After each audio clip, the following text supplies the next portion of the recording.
76세 이정숙 씨는 친구 때문에 우울증 약을 다시 처방받기 시작했습니다. 자식 얘기를 꺼냈더니 비교를 당했고 속마음을 털어놨더니 동네에 다 퍼졌습니다. 어느 날은 병원 동행을 부탁했다가 또?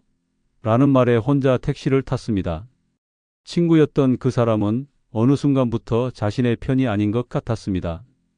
이렇게 사람 하나로 마음이 무너질 수 있다는 것. 노년의 친구는 때론 약보다 독이 될 수 있습니다.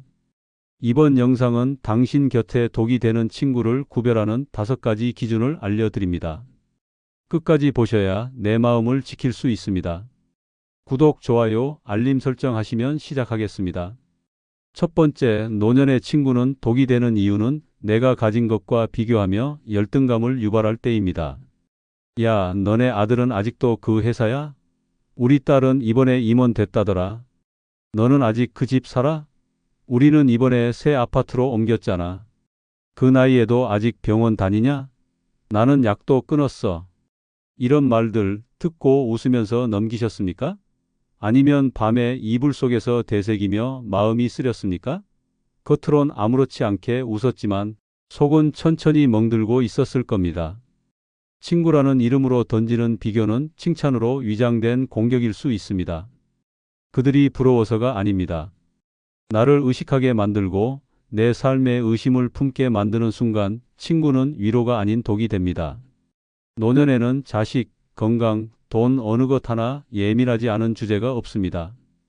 젊을 때야 그래, 나는 내 길 간다라며 넘겼지만 나이 들수록 그 말 한마디가 하루 종일 마음을 뒤흔듭니다. 내가 뭘 잘못 살았나? 나는 왜 저만큼 못했지? 나만 초라한가? 라는 생각이 드는 순간부터 친구는 관계가 아니라 자존감 파괴자가 됩니다. 진짜 친구라면 비교하지 않습니다. 더 나아졌다고 자랑하지 않고 더 힘들어졌다고 깎아내리지 않습니다. 그런데 노년의 많은 관계는 이런 선을 넘기 시작합니다. 함께 밥을 먹고도 마음이 허전하고 상처가 남는 이유는 바로 여기에 있습니다. 충남 서산시에 사는 71세 박혜준 씨는 고등학교 동창들과 매달 한 번씩 점심을 함께 했습니다. 모임은 처음엔 즐거웠습니다. 옛 추억을 나누고 손주 이야기로 웃고 떠들었죠. 그런데 언젠가부터 박 씨는 모임에 가기 전부터 긴장하게 됐습니다. 특히 한 친구의 말투 때문이었습니다. 너는 아직도 그 낡은 집에 살아? 우리 큰딸이 이번에 송도에 새 아파트 사줬다니까. 그 차 아직 몰아? 나는 요즘 전기차 타고 다녀. 유지비가 거의 안 들어. 요즘 병원 다닌다며? 나이 들면 관리 잘해야지. 나는 비타민으로 다 커버해. 처음엔 대수롭지 않게 넘겼습니다. 그런데 점점 말이 쌓이자 박 씨는 스스로를 비교하기 시작했습니다. 나는 왜 저런 자식이 없지? 나는 왜 그 정도 차도 못 사지? 나는 왜 아직도 약을 달고 살지? 그렇게 자기 삶을 부정하기 시작했습니다. 심지어 집에 돌아오는 길, 거울을 보며 내가 너무 초라해 보이는 거 아닐까? 라고 혼잣말을 할 정도였죠. 그러다 어느 날 모임 후 버스를 기다리며 혼자 눈물을 흘렸습니다. 친구와의 점심이 외려 상처가 되는 그 순간 박 씨는 결심했습니다. 다음 달 모임은 가지 않기로. 대신 자신과 비슷한 생활 수준의 이웃들과 조용히 국밥 한 그릇을 나누기로 했습니다.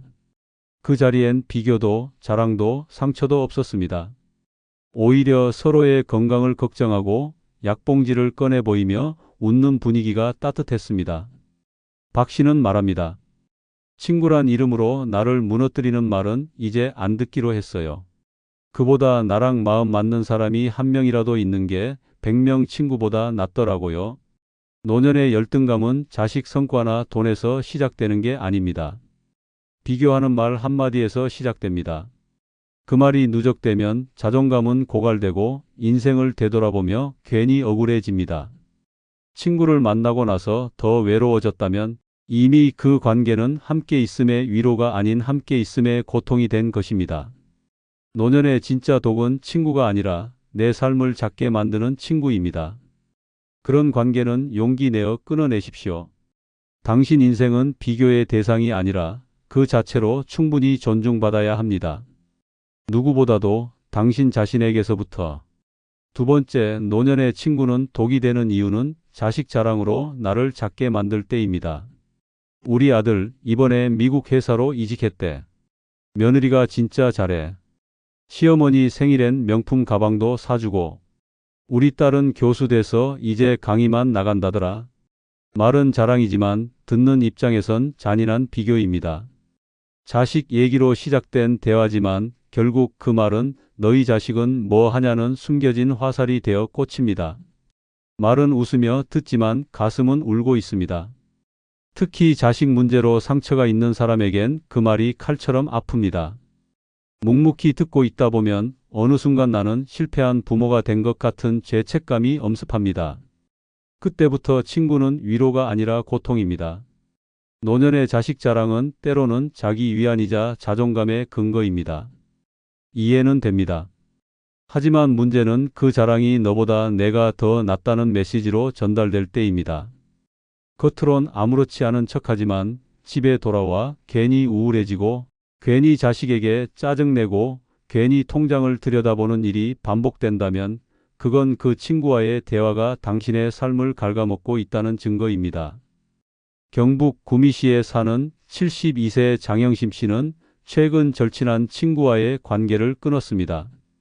30년 지기였던 친구 유 씨와는 일주일에 한 번씩 시장에 가고 커피를 마시며 수다를 떨곤 했습니다. 그런데 몇 달 전부터 유 씨의 대화는 달라졌습니다. 우리 아들이 이번에 강남에 아파트 계약했다더라. 집값이 몇 억 올랐대. 며느리가 애 낳고도 회사 복귀했대. 요즘 시대에 애 보느라 일 안 하면 손해라나? 손주는 이번에 수학 경시 대회에서 상도 탔어. 요즘 애들은 똑똑해. 장 씨는 처음엔 웃으며 들었습니다.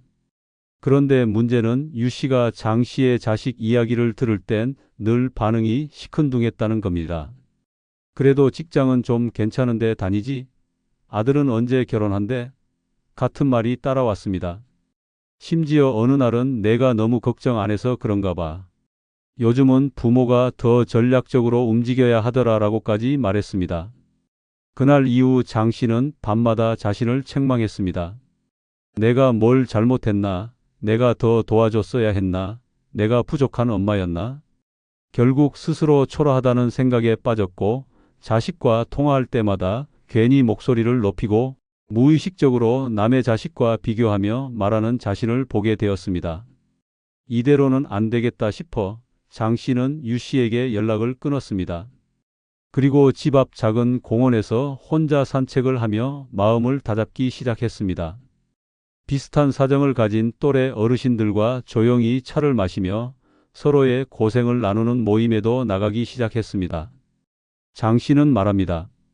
자식 자랑 들을 시간에 나를 위로하는 말 한마디를 듣는 게 더 소중하더라고요. 노년의 친구는 내가 어떤 부모였나를 끊임없이 상기시킵니다.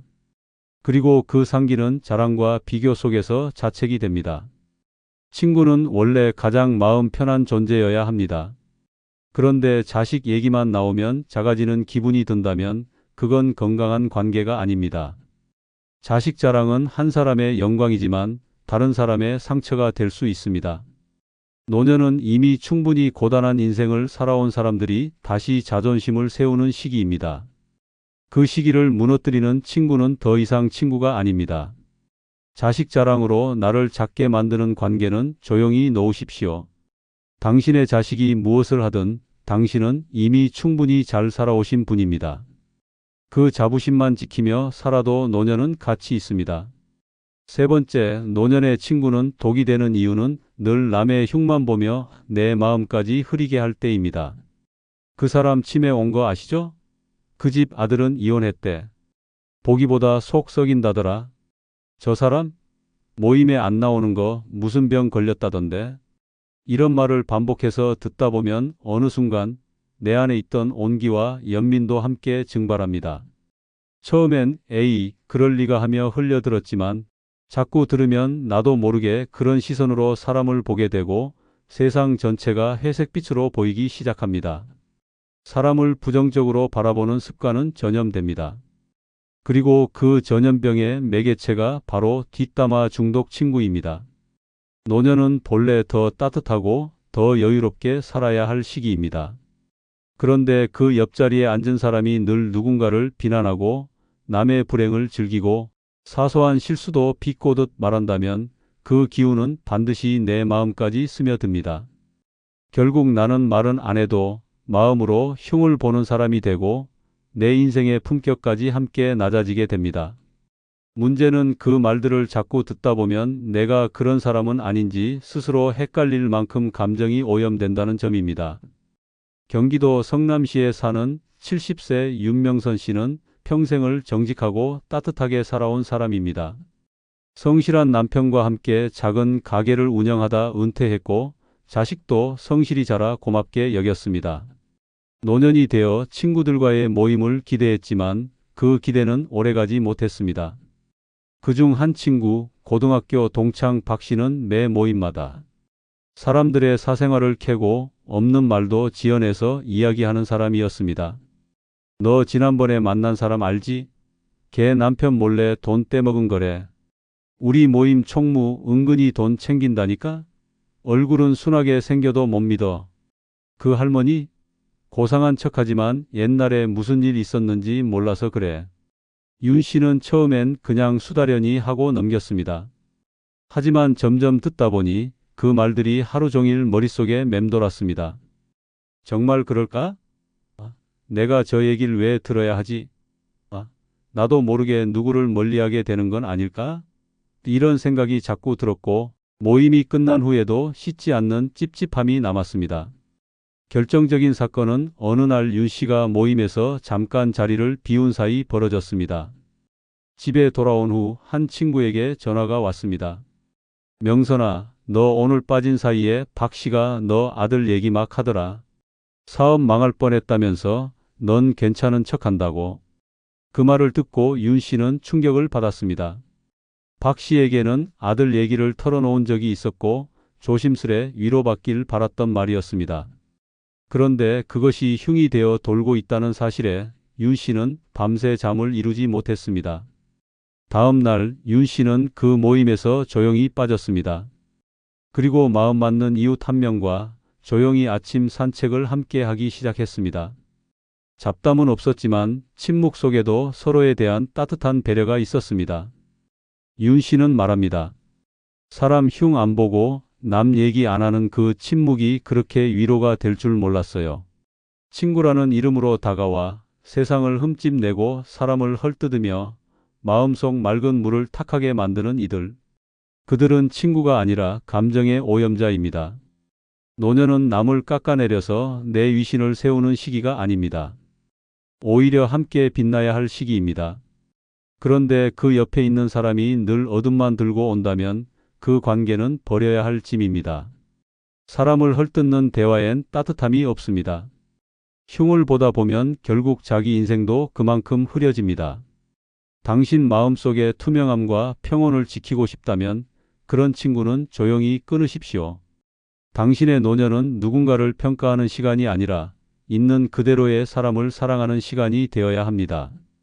그리고 그 시작은 남의 흉을 멈추는 관계에서 출발합니다.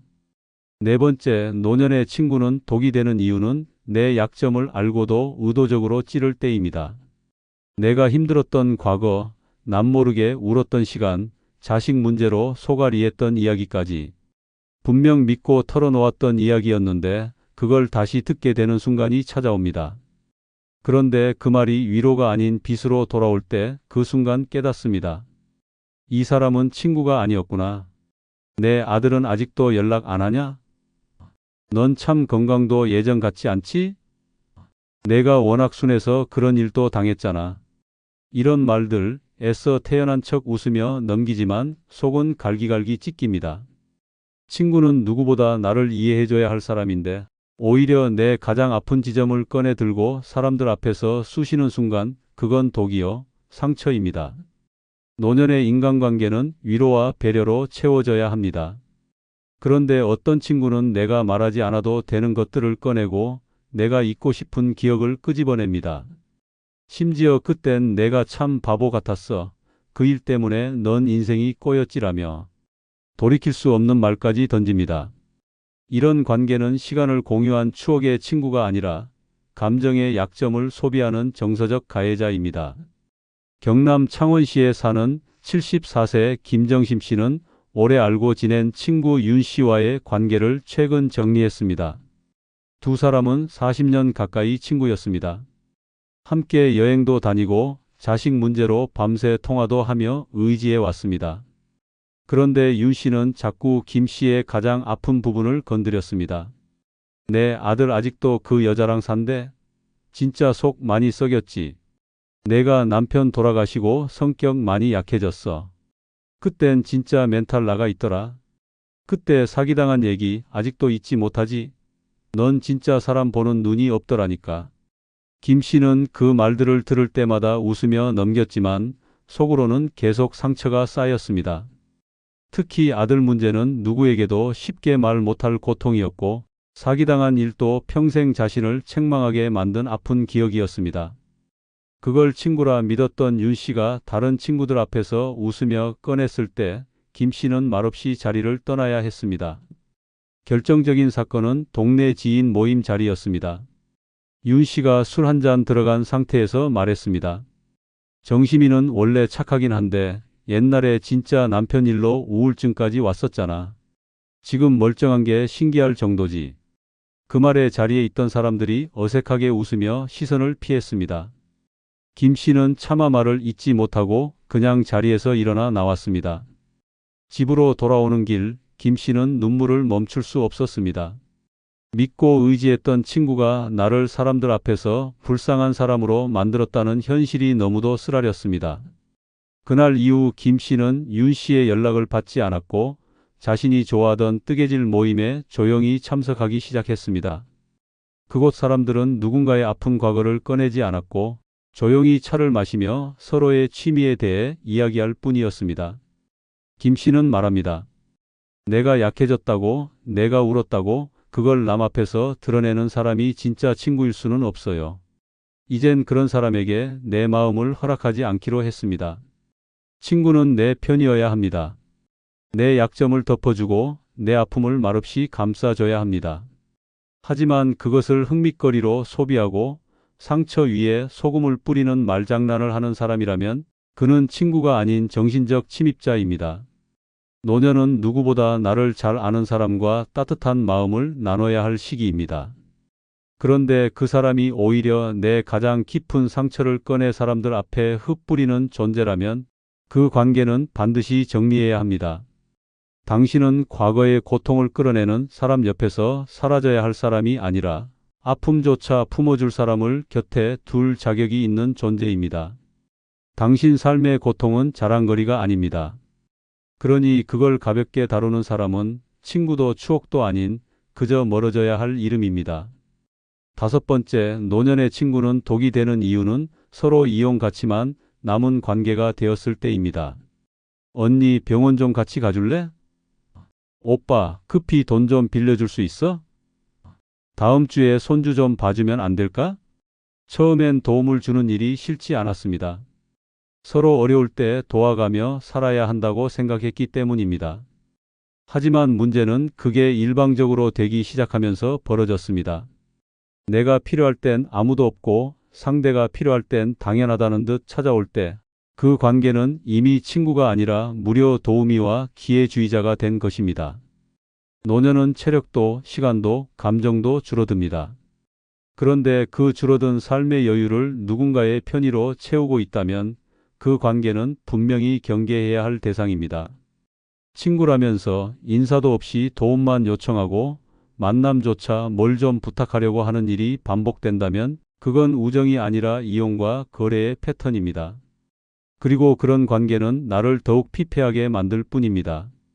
서울 금천구에 사는 76세 윤재만 씨는 몇 년 전부터 자주 만나는 친구가 있었습니다.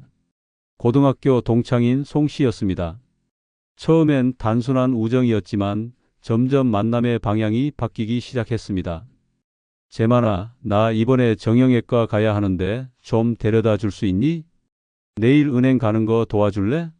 인터넷 뱅킹이 너무 어려워. 너 컴퓨터 잘하지? 우리 딸이 필요한 서류 좀 출력해서 보내줄 수 있을까? 처음엔 윤 씨도 기꺼이 도왔습니다. 하지만 도움을 줄수록 송 씨는 더 요구했습니다. 한 번은 윤 씨가 허리가 아파 병원에 입원하게 되었고 평소처럼 전화해 혹시 시간 되면 잠깐 병문안 올 수 있냐고 물었습니다. 그때 송 씨는 이렇게 말했습니다. 아이고, 나는 요즘 좀 바빠. 그리고 너야 멀쩡하잖아. 그런 걸로 병원까지 오라는 건 좀 그렇지 않니? 그 말에 윤 씨는 할 말을 잃었습니다. 그동안 병원 동행, 약국 심부름, 심지어 송 씨의 손주 유치원 하원까지 도왔던 기억이 떠올랐습니다. 그제야 깨달았습니다. 이 친구는 나를 필요할 때만 찾았고 내가 필요할 땐 단 한 번도 곁에 없었다는 사실을. 퇴원 후 윤 씨는 송 씨의 연락을 받지 않았습니다. 한 달 후 송 씨는 문자 한 통을 보냈습니다. 요즘 왜 연락이 없니? 나 다음 주에 백내장 수술인데 같이 좀 가줄 수 있어? 그 순간 윤 씨는 핸드폰을 내려놓으며 마음을 다잡았습니다. 내 시간도 내 감정도 더 이상 이 사람에게 주지 않겠다. 지금 윤 씨는 마을 도서관에서 독서 모임을 하며 마음 맞는 이웃들과 지냅니다. 나이를 이유로 서로를 부리지도 않고 누구 하나 손해보지 않으려는 기색 없이 따뜻한 공감을 주고받습니다. 윤 씨는 말합니다. 내가 필요한 사람보다 나를 위하는 사람이 친구인 줄 이제야 알았어요. 노년의 친구라는 이름으로 서로를 쓰고 버리는 관계는 독보다 무섭습니다. 그들은 늘 미소를 지으며 다가오지만 그 뒤엔 도움 요청, 부탁, 대가 없는 요구만 남아 있습니다. 친구란 존재는 힘들 때 함께 있어주는 사람이지 필요할 때만 호출되는 감정 없는 도구가 아닙니다. 당신이 지금 누군가에게 편리한 사람이 되어가고 있다면 그 관계는 다시 들여다봐야 합니다. 내 삶의 남은 시간은 누군가의 편의를 위한 것이 아니라 나를 위한 것이어야 합니다. 친구는 거래가 아닙니다. 우정은 조건이 아닙니다. 그리고 진짜 친구는 내가 힘들 때가 아닌 내가 없어도 내 곁에 머물러 있는 사람입니다. 노년에 나를 수단으로 삼는 사람을 곁에 두지 마세요. 당신은 누군가에게 이용당하기엔 너무 귀한 존재입니다.